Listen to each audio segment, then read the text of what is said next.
ചോദിക്കാനും പറയാനുമൊക്കെ ഈ അക്കാദമിക്കൊരു തമ്പുരാനുണ്ട്.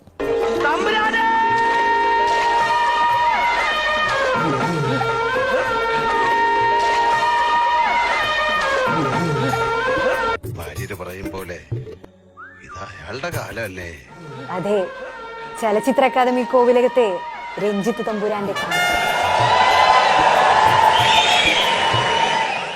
കൂവലൊന്നും പുത്തരിയല്ല.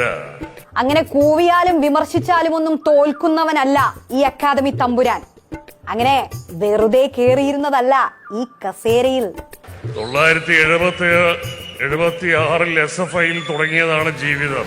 വെള്ളമടിച്ച് കോൺതിരിഞ്ഞ് ഷർട്ടിന്റെ ബട്ടനൂരി ചുമ്മാ പുറത്തിറങ്ങി നടക്കുമ്പോ ഒരു സിഗരറ്റും കത്തിച്ച് മാധ്യമങ്ങൾക്ക് ഇന്റർവ്യൂ കൊടുക്കാനും വർഷാവർഷവും ഡിസംബറിൽ അങ്ങ് തലസ്ഥാനത്ത് ഉത്സവമേള നടത്തി വിവാദങ്ങൾ ഉണ്ടാക്കാനും വരിക്കാശ്ശേരി മനയിലെ മാടമ്പി സിനിമകളെ മലയാളത്തിന്റെ ക്ലാസിക്കായി പ്രതിഷ്ഠിക്കാനും ഒടുവിൽ ഒരു നാൾ വടിയായി തെക്കേപ്പറമ്പിലെ പുളിയന്മാവിന്റെ വിറകിനടിയിൽ എരിഞ്ഞു തീരുമ്പോ 5-6 പോലീസുകാര് ആകാശത്തേക്ക് 4 വെടിപൊട്ടിക്കാനും എനിക്കൊരു ചലച്ചിത്ര അക്കാദമി വേണം.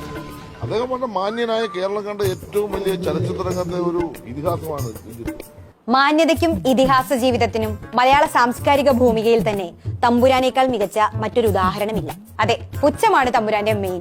ഇതിപ്പോ ചലച്ചിത്ര അക്കാദമി കോവിലകം കൂടെ കയ്യിൽ വന്നതോടെ മലയാള സിനിമയുടെ മൊത്തം യജമാനൻ താനാണെന്നാണ് തമ്പുരാന്റെ ഒരു വെപ്പ്. ഞാനും അപ്പനും സുഭദ്രയും എന്ന് പറയുന്നത് പോലെ ഞാനും എന്റെ സിനിമകളും ചലച്ചിത്ര അക്കാദമിയും, അതാണ് തമ്പുരാന്റെ ലൈൻ. പ്രതിഷേധിക്കുന്നവരെ നായ്ക്കളോട് ഉപമിക്കുക, മറ്റുള്ളവരെല്ലാം പരമപുച്ഛത്തോടെ അവഹേളിക്കുക, എല്ലാറ്റിലും മേലെയുള്ള അധികാരഭാവവും പണ്ടേ ഉണ്ടയായിരുന്ന കാലത്തുള്ള പഴക്കവാ അതുകളാ. ഇതൊക്കെയാണ് തമ്പുരാന്റെ വിനോദം.